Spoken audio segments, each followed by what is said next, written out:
नमस्कार साथियों। भगवान श्री गणेश का नाम लेते हुए हम आज के इस सेशन को स्टार्ट करते हैं। अब तक हमने भावों के बारे में पढ़ा, हमने ग्रहों के बारे में पढ़ा, हमने राशियों के बारे में पढ़ा, हमने नक्षत्रों को समझा, हमने डिग्रीज को समझने की कोशिश की। आज हम समझेंगे कि ग्रह किस राशि में उच्च के होते हैं और ग्रह किस राशि में नीच के होते हैं। ग्रहों की मूल त्रिकोण राशियां क्या होती हैं, उसके बाद हम समझेंगे ग्रहों की मित्रता के बारे में। तो आज हम इन टॉपिक्स को कवर करने वाले हैं। तो हम सबसे पहले टॉपिक के ऊपर चलते हैं और हमारा जो आज का सबसे इंपॉर्टेंट पॉइंट है, जो कि आपने देखा होगा जब आप एस्ट्रोलॉजी किसी से सुनते हैं या कोई एस्ट्रोलॉजर आपको बताता है तो आपको अधिकतर बोलता है आपका ग्रह उच्च का है, आपका ग्रह नीच का है। तो एग्जैक्टली ये उच्च और नीच का मतलब होता क्या है? देखिए, मैं अपने 15 सालों के अनुभव और जो मैंने कोर्सेज किए हुए हैं, आचार्य करी हुई है, उसके अकॉर्डिंग बता रहा हूं।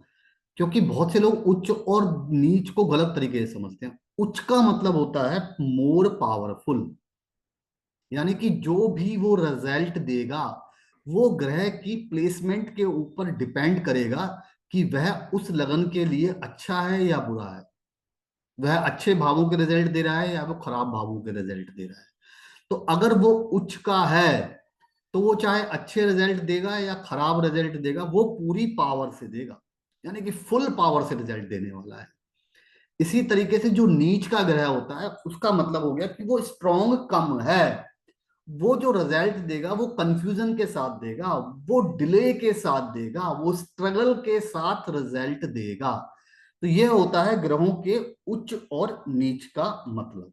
तो अब हम समझेंगे कि कौन सा ग्रह किस राशि में उच्च का होता है और कौन सा ग्रह किस राशि में नीच का होता है। तो अभी हम लिखते हैं उच्च और एक तरफ ले लेते हैं हम नीच। यहां ले लेते हैं नीच। हम सारे ग्रह लिख लेते हैं। सूर्य, चंद्र, मंगल, बुध, बृहस्पति यानी कि गुरु, शुक्र, शनि और राहु और केतु। राहु केतु ग्रह नहीं है, मगर ये भी राशियों में उच्च और नीच के प्रभाव देते हैं। तो हम इसके लिए जिस कुंडली का निर्माण करने जा रहे हैं, हम मेष लगन की कुंडली का निर्माण करेंगे। मेष लगन, जिसे हम काल पुरुष की कुंडली भी कहते हैं, मेष लगन की कुंडली का निर्माण कर रहे हैं ताकि आप आसानी से समझ पाए। तो यहां पर हमने 1 नंबर राशि ले ली। ये राशियां हैं, 2, यहाँ 3, यहाँ 4, यहाँ 5, यहाँ 6, यहाँ 7, यहाँ 8, यहाँ 9, यहाँ 10 और ये 11 और ये 12 राशियों की हमने प्लेसमेंट ले ली। सूर्य मेष राशि में उच्च का माना गया है। सूर्य यहां, तो हम लिख देते हैं सूर्य उच्च का है 1 नंबर राशि में। चंद्रमा वृष राशि में उच्च का होता है। यहां हमने लिख दिया चंद्रमा, तो 2 नंबर राशि में चंद्रमा उच्च का। मंगल 10 नंबर राशि यानी कि मकर राशि में उच्च का होता है, तो यहां पर हमने 10 नंबर लिख दिया। बुध कन्या राशि में, बुध को कन्या राशि में उच्च का गया है, तो यहां पर हमने लिख दिया बुध। तो यहां पर हमने लिख दिया 6 नंबर राशि में। गुरु कर्क राशि में, तो गुरु यहां पर उच्च का, कर्क राशि 4 नंबर राशि में। ठीक है जी। शुक्र मीन राशि में,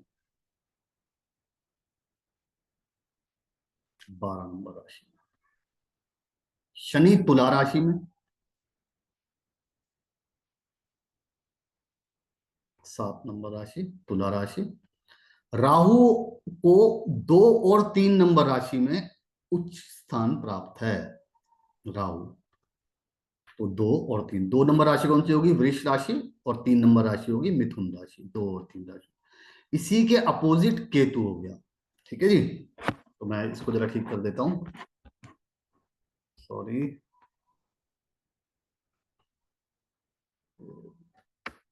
इसको थोड़ा नीचे कर लेते हैं, क्योंकि मैं रिकॉर्डिंग कर रहा हूँ, तो रिकॉर्डिंग में थोड़ा सा मेरा पेन टैबलेट सामने अड़ गया था। तो ये हो गया हमारा केतु यहाँ पर 8 नंबर में और 9 नंबर में। तो 8 नंबर राशि कौन सी हो गई और 9 नंबर कौन सी होगी? आठ आठ होगी वृश्चिक और 9 होगी धनु नंबर, धनु राशि।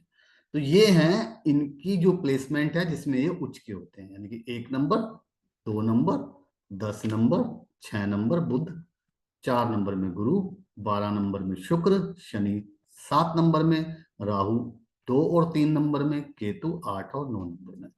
अब जो प्लैनेट जिस राशि में उच्च का होता है उससे 7th हाउस में, यानी कि उससे 7वें घर के अंदर वो नीच का हो जाता है। तो अगर हम इससे 7वें घर की बात करते हैं कि भाई इससे 7वां घर कौन सा है, तो वो उसमें नीच का हो जाएगा। तो सूर्य से 7वां घर हो, सूर्य 1 नंबर में उच्च का होता है, तो 7 नंबर राशि में वो नीच का हो जाएगा। चंद्रमा 2 नंबर राशि में उच्च का होता है, तो 8 नंबर राशि में वो नीच का हो जाएगा। मंगल 10 नंबर राशि में उच्च का होता है, तो इसके अपोजिट में 7th हाउस पड़ता है 4 नंबर, उसमें वो नीच का हो जाएगा। बुध 6 नंबर राशि में उच्च का होता है, तो उसके सामने पड़ती है 12 नंबर राशि, उसमें नीच का हो जाएगा। गुरु 4 नंबर राशि में उच्च का होता है, तो उसके सामने होगी 10 नंबर राशि में वो नीच का हो जाएगा। शुक्र 12 नंबर राशि में उच्च का होता है, तो 6 नंबर राशि में वो नीच का हो जाएगा। शनि 7 नंबर राशि में उच्च का होता है, तो 1 नंबर राशि में नीच का हो जाता है। राहु 8वें और 9वें में नीच का हो जाता है, और केतु दूसरी और तीसरी राशि में नीच का हो जाता है। तो देखो राशियों के सामने कौन सी पड़ रही है, देखो सूर्य के सामने ये 1 नंबर है, तो इसके सामने ये वाली राशि पड़ गई। ये गुरु के सामने ये वाली राशि पड़ गई, मंगल के सामने ये वाली राशि पड़ गई, करेक्ट। बुध के सामने ये राशि, अपोजिट अपोजिट राशि है, 7वां घर। बुध से अगर 7 गिनेंगे, एक बुध को पहला घर मानेंगे, इसको दूसरा, इसको तीसरा, इसको चौथा, इसको पांचवा, इसको छठा और इसको 7वां। तो यानी कि अपोजिट साइड में। तो हम दोबारा से देखते हैं, एक के अपोजिट में कौन सा पड़ता है? 7 नंबर राशि। दो के अपोजिट में कौन सी राशि पड़ती है? 8 नंबर राशि। 3 के अपोजिट में कौन सी राशि पड़ती है? 9 नंबर राशि। 4 के अपोजिट में पड़ती है 10 नंबर राशि। 5 के अपोजिट में कौन सी राशि पड़ी? 11 नंबर। 6 के अपोजिट में 12 नंबर। ऐसे ही 7 के अपोजिट में दोबारा से वाइस वर्सा हो जाएगी, 1।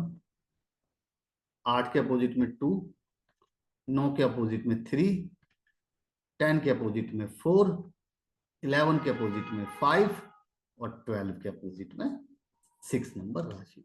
ये एक दूसरे के अपोजिट होती हैं, और यहीं पर हम इसी तरीके से अपोजिट देखते हैं। तो सूर्य 1 नंबर राशि में उच्च का, 7 नंबर में नीच का। चंद्रमा 2 नंबर राशि में उच्च का, 8 नंबर राशि में नीच का। मंगल 10 नंबर राशि में उच्च का, 4 नंबर राशि में नीच का। बुध 6 नंबर राशि में उच्च का, 12 नंबर में नीच का। गुरु 4 नंबर में उच्च का, 10 में नीच का। शुक्र 12 नंबर में उच्च का और 6 नंबर में नीच का। शनि 7 नंबर में उच्च का और 1 नंबर में नीच का। राहु 2 और 3 नंबर में उच्च का, 8 और 9 नंबर में नीच का। केतु 8 और 9 नंबर में उच्च का और 2 और 3 नंबर में नीच का। तो ये आपने देखा कि हमें राशियों के उच्च और नीच का देखना भी बहुत जरूरी होता है एस्ट्रोलॉजी के क्षेत्र में। हमारा जो अगला टॉपिक है वो है राशियों की, ग्रहों की मूल त्रिकोण राशि।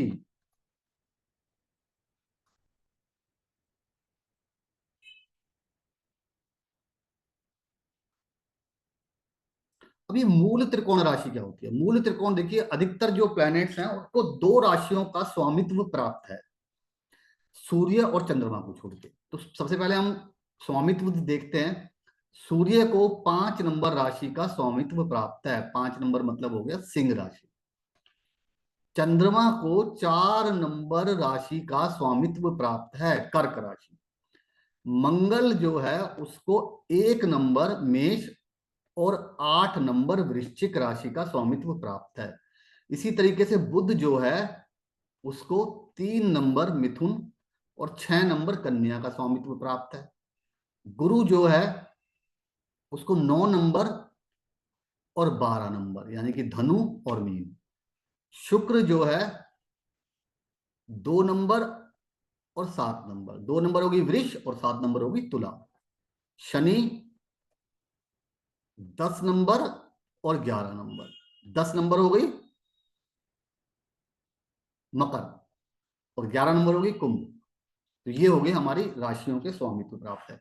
अब इनमें से इनकी फेवरेट राशि कौन सी है? तो मूल त्रिकोण का मतलब हो गया इनकी फेवरेट राशि। कि मूल त्रिकोण का यूज हम कब करेंगे? मूल त्रिकोण का यूज जब करेंगे जब किसी लगन के अंदर कोई प्लैनेट शुभ ग्रहों में भी हो और अशुभ ग्रहों का भी स्वामित्व प्राप्त हो। तो शुभ घर कौन से हैं, अशुभ घर कौन से हैं, उसके बारे में अभी हम बात करने वाले हैं। तो अब हम कैसे डिसाइड करेंगे कि वो अच्छे रिजल्ट कब देगा या बुरे रिजल्ट कब देगा? तो हम उसमें मूल त्रिकोण राशि का यूज करने वाले हैं। तो सूर्य की जो मूल त्रिकोण राशि होती है वो 5 ही होती है, यानी कि सिंह राशि ही उसकी मूल त्रिकोण राशि है। बस चंद्रमा के जो केस में होता है वो थोड़ा सा अलग हो जाता है। चंद्रमा 2 नंबर राशि को अपनी मूल त्रिकोण राशि मानता है, यानी कि इसमें जाके इसे बहुत ही प्रसन्नता मिलती है। तो मूल त्रिकोण राशि कौन सी हो गई? वृष राशि। अगर हम मंगल की मूल त्रिकोण राशि करते कहते हैं तो वो मेष है, 1 नंबर राशि अपने में से जो, यानी कि इन दोनों में से जो फेवरेट है वो 1 नंबर जी इसकी मूल त्रिकोण राशि है।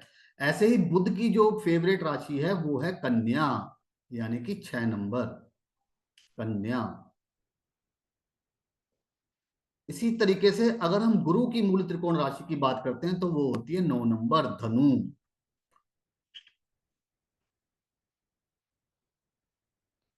शुक्र की जो मूल त्रिकोण राशि मानी गई है वो तुला है, तुला। और शनि की मूल त्रिकोण राशि है कुंभ।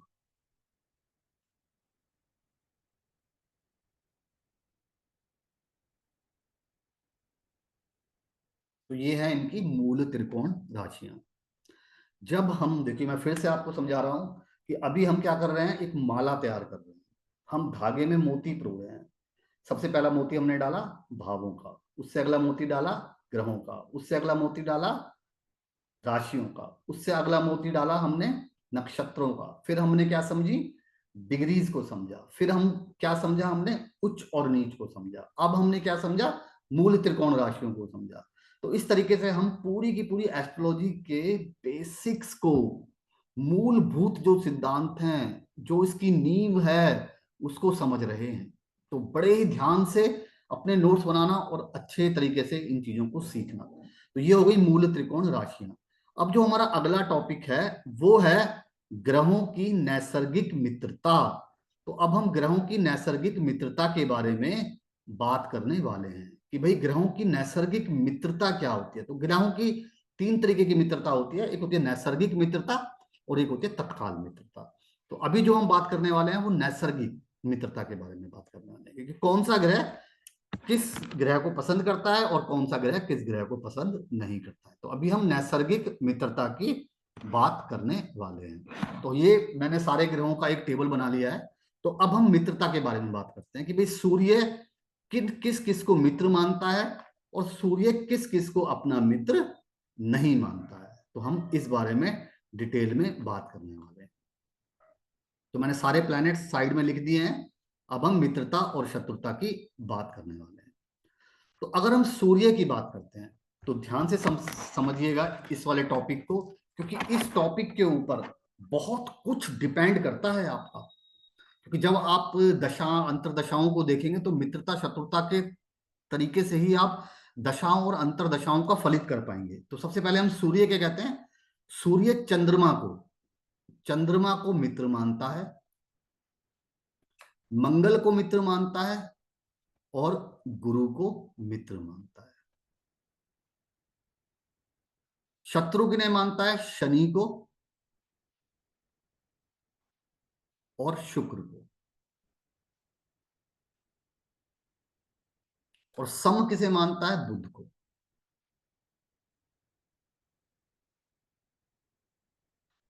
ये हमेशा ध्यान रखना।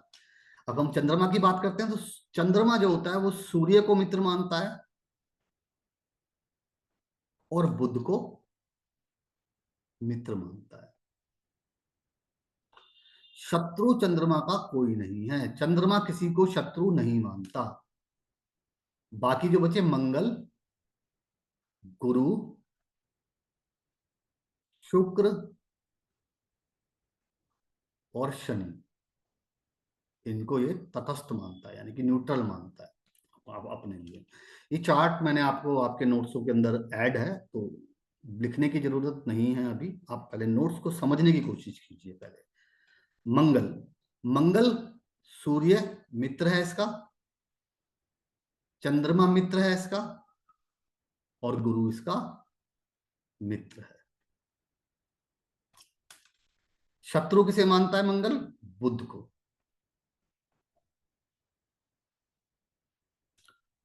और मंगल सम किन किन प्लैनेटों के लिए है? शुक्र के लिए और शनि के लिए। इसके बाद हम बुध के ऊपर आते हैं। बुध सूर्य को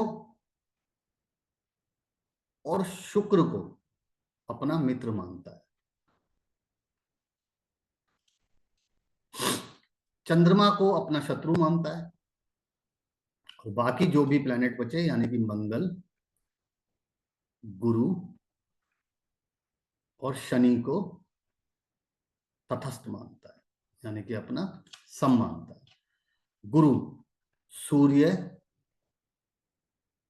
चंद्र और मंगल को अपना मित्र मानता है। बुध और शुक्र को अपना शत्रु मानता है और शनि को तटस्थ मानता है। इसी तरीके से शुक्र बुध को और शनि को मित्र मानता है, सूर्य और चंद्र को शत्रु मानता है और मंगल और गुरु को तटस्थ मानता है। शनि की बात करते हैं तो शनि भी बुध और शुक्र को मित्र मानता है,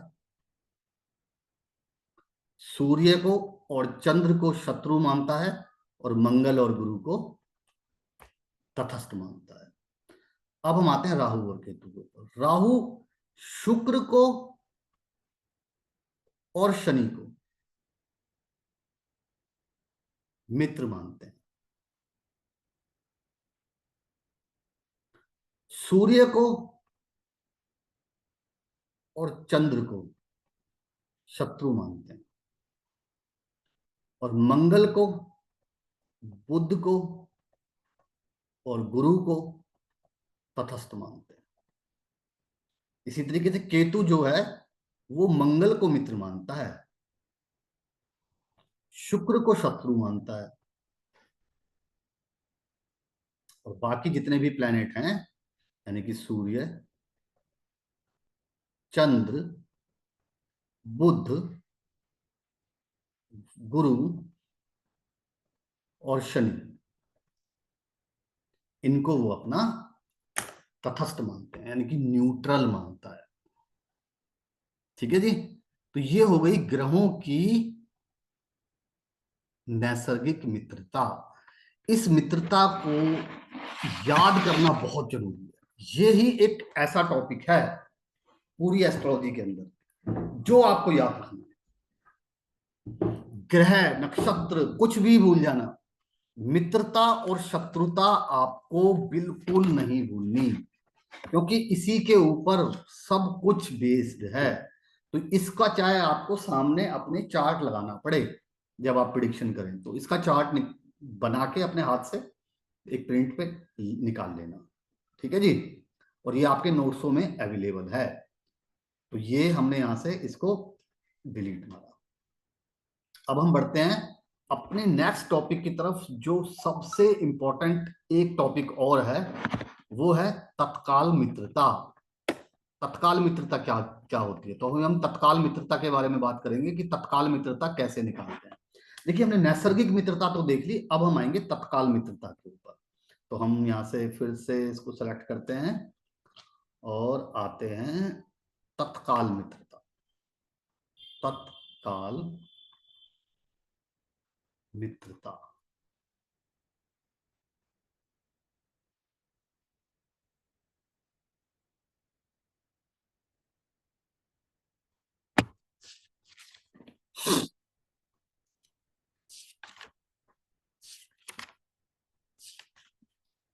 तो तत्काल मित्रता में देखो, तत्काल मित्रता का बड़ा सिंपल सा नियम है। कहते हैं तीतर के दो आगे तीतर, तीतर के दो पीछे तीतर। ये आपने सुना है ना, तो बोलो कितने तीतर। तो उसी तरीके से इसका नियम ये है कि कोई प्लेनेट, जैसे मान लीजिए यहाँ पर एक प्लेनेट बैठा है, एक्स प्लेनेट बैठा है, उससे 3 घर आगे यानी कि दूसरा, तीसरा और चौथा, 3 घर पीछे यानी कि 12वां, 11वां और 10वां। याद करने का नियम बताया था मैंने, तीतर के 3 आगे तीतर और तीतर के 3 पीछे तीतर। ये इसके मित्र होते हैं, तत्काल मित्र। तत्काल मित्र जिससे हम पंचधा मैत्री देखते हैं। तो आज हम सिर्फ तत्काल मित्रता को निकालना सीखेंगे, और उसके लिए मैं एक चार्ट को ड्रॉ करूंगा और हम उस चार्ट के ऊपर तत्काल मित्रता को देखते हैं। तो मेरे पास एक चार्ट है, मेरे किसी स्टूडेंट का चार्ट है, तो उसी स्टूडेंट के चार्ट के ऊपर हम तत्काल मित्रता को निकालते हैं। तो ध्यान से समझिए मैंने क्या बोला। एक प्लेनेट है, तत्काल मित्रता एक्स, मैं यहां लिख देता हूं, एक्स ग्रह है कोई, उसके 3 आगे यानी कि दूसरा, तीसरा और चौथा घर उसके मित्र हैं, और 3 पीछे यानी कि 12वां और 11वां और 10वां। इस यहां पर जितने भी प्लेनेट होंगे वो उसके मित्र होंगे।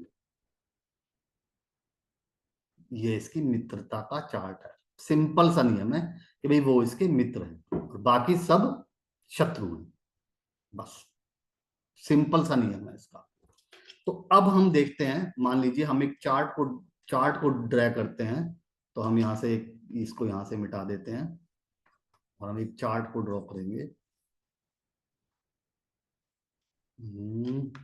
यहाँ से ले लेते हैं, तो हम यहाँ पर मैं जो है एक चार्ट को बना बना लेता हूँ देख के।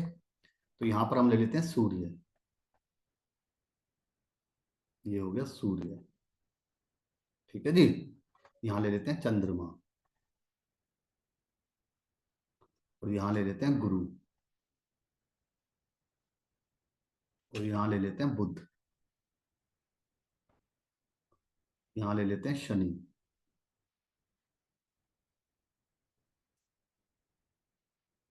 और यहाँ ले लेते हैं मंगल, और यहाँ ले लेते हैं शुक्र। शुक्र, ठीक है जी। और ये हो गया हमारा चार्ट, बस। अभी हमें सिर्फ तत्काल मित्रता निकाल रहे हैं, अभी कोई राशि नहीं देख रहे, कोई कुछ नहीं देख रहे। तो मैंने क्या कहा था कि 3 घर आगे और 3 घर पीछे उसके मित्र हैं। तो सूर्य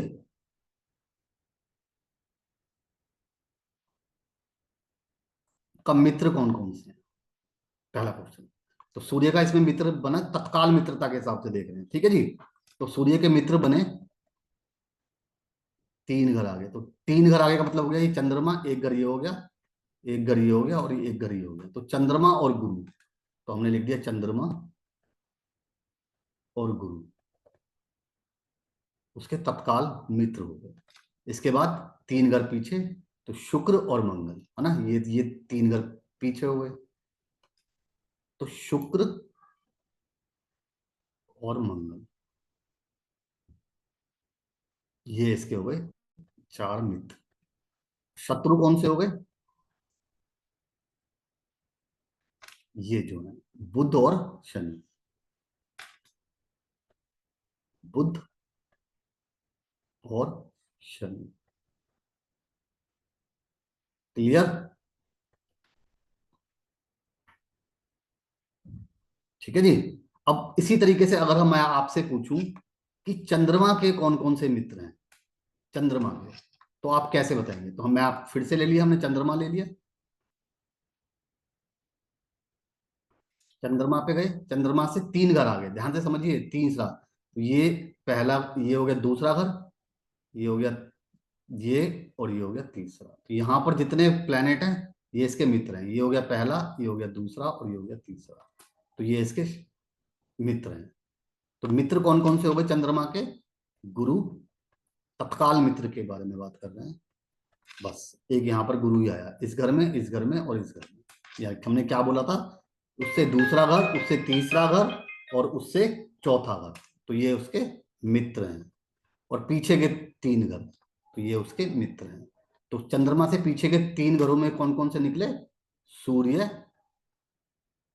और शुक्र, ये उसके हो गए मित्र, ये हो गए मित्र। और इसके शत्रु कौन से हो गए? बुध, ये बुध है ना, ये शनि, और ये मंगल, ये शनि और ये मंगल। करेक्ट। इसी तरीके से अगर हम एक का और देखते हैं, फिर आप बाकियों का अपने आप निकालना, इस चार्ट को ध्यान से समझना, और फिर अपनी मित्रता शत्रुता मुझे बताना, मुझे नोट्सों में भेजना, मुझे व्हाट्सएप पे भेजना, कैसे भी भेजना, आप भेज के उसको देखेंगे। इसके बाद हम सूर्य, चंद्र और मंगल का निकालते हैं, ठीक है जी। मंगल, तो मंगल के तीन घर आ गए, तो एक घर, दो घर और तीन घर, ठीक है, तीन घर पीछे, एक घर, दो घर और तीन घर। तो यहां पर इसके मित्र कौन से निकले? शुक्र और सूर्य, और तीन घर पीछे एक शनि। तत्काल मित्रता की बात कर रहे हैं अभी हम। और शत्रु कौन कौन से हो गए इसके? गुरु, बुध और चंद्र। तो गुरु, बुध और चंद्र, ये इसके हो गए शत्रु। तो इस तरीके से मैंने आपको तीन के निकाल के दिखाए हैं, अब बाकियों के निकाल के देखिएगा तत्काल मित्रता क्या होती है। अब तत्काल मित्रता के बाद हम एक चार्ट बनाते हैं, पंचधा मैत्री चार्ट। देखिए सॉफ्टवेयर में ये सब कुछ बना हुआ मिलेगा, सॉफ्टवेयर में सब कुछ अवेलेबल है। नेक्स्ट क्लास में हम सॉफ्टवेयर को स्टार्ट करेंगे, मैं सॉफ्टवेयर पे सब कुछ दिखाने वाला हूं आपको, मगर आपको पता होना चाहिए कि ये बनके कैसे आए हैं। तो अब आते हैं हम पंचधा मैत्री चार्ट के ऊपर, कि पंचधा मैत्री चार्ट किस तरीके से बनाया जाता है। तो हम आ गए पंचधा मैत्री कैसे बनाई जाती है। पंचधा मैत्री, देखिए पंचधा मैत्री का नियम लिख लेना आप लोग, इसके कुछ नियम है, इन नियम को पढ़िएगा। अगर कोई नैसर्गिक मित्र है, यानी कि नैसर्गिक मित्र है, जो हमने नैसर्गिक मित्रता समझी थी, प्लस तत्काल भी मित्र है, तत्काल भी मित्र है, तत्काल जो अभी हमने समझा, तो वो अति मित्र हो जाएगा, अति मित्र, ये नियम है। तो यहां से ये रिजल्ट निकलेगा। अगर कोई नैसर्गिक मित्र है और तत्काल भी मित्र है, तो वो क्या हो गया? अति मित्र की श्रेणी में आ गया। इससे अगला क्या हो सकता है? कि नैसर्गिक तो सम है, जो हमने तटस्थ पढ़ा था, नैसर्गिक सम है, पर तत्काल में मित्र बन गया। अब एक तरफ सम है और एक तरफ मित्र है, तो ये मित्र बन जाएगा, ठीक है, अति मित्र नहीं। दोनों तरफ मित्र होगा तो अति मित्र है, एक तरफ सम है, एक तरफ मित्र है, तो वो मित्र बन जाता है। अगर दोबारा से, अब क्या हो गया? मित्र हो गया, सम हो गया और शत्रु हो गया। अब नैसर्गिक तो शत्रु है और तत्काल मित्र हो गया। तीसरी कंडीशन ये हो सकती है ना, कि तत्काल में मित्र हो गया, तो ये हमारे लिए न्यूट्रल हो जाएगा, सम हो जाएगा, यानी कि बहुत खराब रिजल्ट नहीं देगा तो अच्छे रिजल्ट भी नहीं देगा, सम है, न्यूट्रल है। अच्छे प्लैनेटों के साथ आएगा तो अच्छे रिजल्ट देने लगेगा, खराब प्लैनेटों के साथ आएगा तो वो खराब रिजल्ट देने लगेगा। तो ये इसका नियम हो गया। इसी तरीके से अब जो तीसरा नियम आता है, नैसर्गिक मित्र है और तत्काल में शत्रु आ गया। अब मित्र और शत्रु है तो ये भी सम हो गया। एक तरफ मित्र है, एक तरफ शत्रु है, तो ये सम बन गया, ये दोनों सम बन गए। दूसरी तरफ नैसर्गिक सम है और तत्काल में शत्रु है। यहां पर सम है और यहां पर शत्रु है, तो यहां पर ये शत्रु हो जाएगा।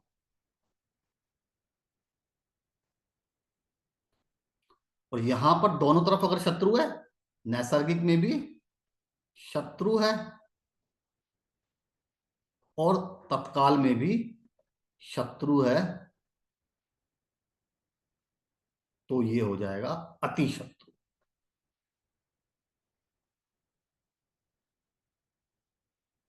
अति शत्रु, यह है पंचधा मैत्री निकालने का तरीका, कि हम पंचधा मैत्री किस तरीके से निकालते हैं। तो आज के सेशन में आपने बहुत सारी चीजें सीखी हैं। आज के सेशन में आपने देखा है कि प्लैनेट किस राशि में उच्च के होते हैं, किस राशि में नीच के होते हैं, प्लैनेटों की मूल त्रिकोण राशि क्या होती है, प्लैनेटों के मित्र कौन है, नैसर्गिक मित्रता का समझा कि उनके मित्र कौन है, उनके शत्रु कौन है, वो सम किन के लिए हैं। उसके बाद हमने तत्काल मित्रता निकालनी सीखी। तत्काल मित्रता में हमने क्या पढ़ा, 3 घर आगे के प्लैनेट और 3 घर पीछे के प्लैनेट जो होते हैं वो तत्काल मित्र होते हैं। अब नैसर्गिक मित्रता और तत्काल मित्रता को मिला के हम पंचधा मैत्री देखते हैं उनकी। यानी कि अगर नैसर्गिक में मित्र है और तत्काल में भी मित्र है तो बहुत अच्छा मित्र है। नैसर्गिक में सम है, तत्काल में मित्र है तो वो मित्र है। दोनों, एक तरफ शत्रु है एक तरफ मित्र है तो वो न्यूट्रल हो जाएगा। एक तरफ मित्र है एक तरफ शत्रु है तो वो सम हो जाएगा। एक तरफ सम है एक तरफ शत्रु है तो वो शत्रु ही बना रहेगा, क्योंकि न्यूट्रल है ना शत्रु के साथ। और एक तरफ शत्रु है दूसरी तरफ भी शत्रु है तो वो अति शत्रु बन जाएगा हमारा। तो ये सब चीजें आपको सॉफ्टवेयर पे पहले से ही दिखाई देती हैं, आपको पता लगता है। जब आप पंचदा मैत्री चार्ट को देखेंगे तो आपको पंचदा मैत्री चार्ट में ये सब चीजें दिखाई देती हैं। आपको नैसर्गिक चार्ट बने बनाए मिलते हैं, आपको तत्कालीन चार्ट बने बनाए मिलते हैं, आपको पंचदा मैत्री चार्ट मिलते हैं। तो सॉफ्टवेयर में ये सब मिलते हैं, मगर इनके नियम हमें पता होने चाहिए कि ये क्यों है, ये किस तरीके से निकले हैं। तो ये हमने आज पढ़ा। अगले सेशन में हम कुछ और नया सीखने वाले हैं और बहुत जल्दी हम रेमेडीज के बारे में भी बात करेंगे। तो अगले हम कल बात करेंगे कि भाई किस लगन के अंदर कौन कौन से प्लेनेट शुभ होते हैं और किस लगन के अंदर कौन कौन से प्लेनेट अशुभ होते हैं। तो thank you very much, take care, bye bye.